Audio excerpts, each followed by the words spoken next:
धनुष भंजन कर समस्त देश के राजाओं को निमंत्रण भेजा गया। अब आप कहेंगे राजा दशरथ को निमंत्रण क्यों नहीं भेजा गया?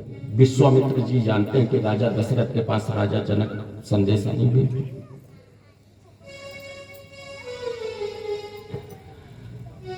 कारण क्या क्या? विश्वामित्र इसीलिए पुत्रों को मांग करके ले आए थे कि तुमको संदेशा आएगा नहीं तो तुम बेटों को भेजोगे। अब विवाह क्योंकि राजा दशरथ के द्वारा एक ब्रह्म हत्या हो गई। जानते हैं ना, ब्रह्म हत्या का दोष था। यद्यपि राजा जनक सामंत थे, छोटे राजा थे, और राजा दशरथ अतिरथी थे। अतिरथी का मतलब कि जो 100 सैनिकों से अकेला लड़ सके वो रथी, और जो 100 रथियों से अकेला लड़ सके वो महारथी, और जो 100 महारथियों से अकेला लड़ सके वो अतिरथी। और राजा दशरथ सम्राट है, लेकिन राजा दशरथ सम्राट है, लेकिन राजा जनक विदेह है। राजा जनक ने पहले ही सोच लिया था कि हम राजा दशरथ को निमंत्रण नहीं भेजेंगे। क्यों नहीं भेजेंगे? क्योंकि उनके ऊपर ब्रह्म हत्या का दोष है। और ब्रह्म हत्या कौन सी माताएं जानती हो ना? श्रवण कुमार के तीर लगा था। अब उस ब्रह्म हत्या के दोष के कारण राजा दशरथ को तो निमंत्रण भेजा नहीं। विश्वामित्र जी के पास संदेश आ गया था, तो विश्वामित्र राम और लक्ष्मण को लेकर तो आप लोग पहुंच गए यज्ञशाला में, बैठ गए अपनी अपनी जगह पे। अब देखो स्थितियां क्या शुरू होती हैं कि जिस समय पे राम और लक्ष्मण आते हैं तो गोस्वामी जी महाराज कहते हैं कि रंग, आप लोग तो साथ में गए हो, आप लोग देख रहे होगे राम और लक्ष्मण का क्या सम्मान हो रहा है। रंग आए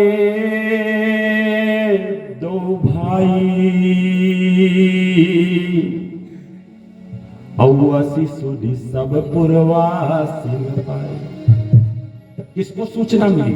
आप लोगों को, क्योंकि आप लोग दर्शन करने के लिए वहां बैठे हुए थे, और आप लोगों को लग रहा था कि हम जिसके इंतजार में आए हैं, जिसका दर्शन करने आए, वो कब आएगा। अचानक विश्वामित्र जी राम और लक्ष्मण को लेकर, आहा इतना सुंदर सुंदर,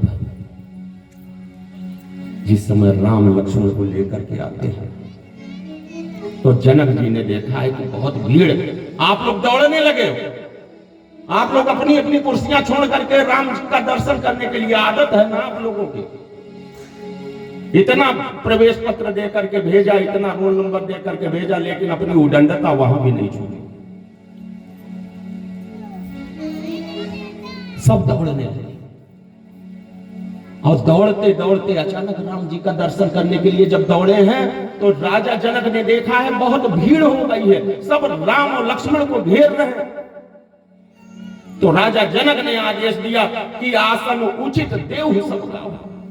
सुनो, जितने मंत्री इत्यादि हो सब दौड़ करके आओ और सबको उसी उचित आसन दो जाकर।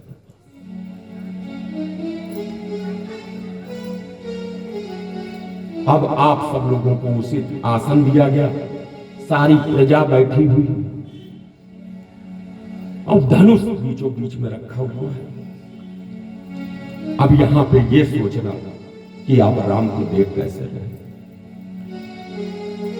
क्योंकि कोई राम को पुत्र मानता है। कितने लोग पुत्र मानते हैं राम को? पुत्र के रूप में कोई पिता मानता है, जो पिता मानता है, कोई भाई मानता है। उनमें से तो कई जनकपुर की ऐसी स्त्रियां हैं जो उनको अपना पति मान चुकी हैं।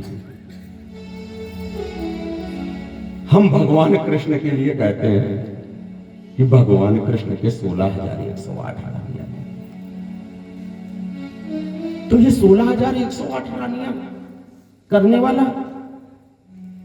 ये भला भगवान कैसे हो सकता है? तो कुछ ना कुछ तो बात होगी। तो ये राम जन्म से ही गई हुई सारी स्त्रियां हैं सब। आपको मालूम है कि जनकपुरी में कुछ स्त्रियों ने उनको अपना पति मान लिया था, जैसा सीता को पति मिलना वैसे ही उनको पति मिला। तो भगवान राम मर्यादा पुरुषोत्तम है। तो भगवान राम ने आशीर्वाद दे दिया कि देखो इस समय तो हम तुमको पत्नी अपने नहीं बना सकते, लेकिन जब कृष्ण जन्म में आएंगे द्वापर में, तो वहां पे तुमको अपनी महारानियां बनाएंगे, रानियां बनाएंगे। जिस समय राम वनवास को जाएंगे उस समय वनवास के समय पे बहुत सी औरतें वनवासी महिलाएं राम के स्वरूप को देख करके मोहित हो जाएंगे, और राम के स्वरूप को मोहित देख करके वो स्त्रियां कहेंगी देखो ये जो पीछे स्त्री चल रही है इनके ये पति हैं, कितना सुंदर पति है। हे प्रभु हमारा विवाह हो तो हमें भी ऐसा पति मिले। तो उन स्त्रियों को आशीर्वाद दिया कि जाओ द्वापर में हम तुम्हारा संकल्प पूरा करेंगे। और यहां तक ही नहीं, जब भगवान राम का राज्याभिषेक के बाद में पुनः सीता को बना हुआ है, तो भगवान राम ने अश्वमेध यज्ञ किया है। सबको मालूम है या नहीं? भगवान राम ने अश्वमेध यज्ञ किया है। अश्वमेध के लिए गुरु ने बताया कि बिना पत्नी के यज्ञ से पूर्ण नहीं हो सकता। हे राजन,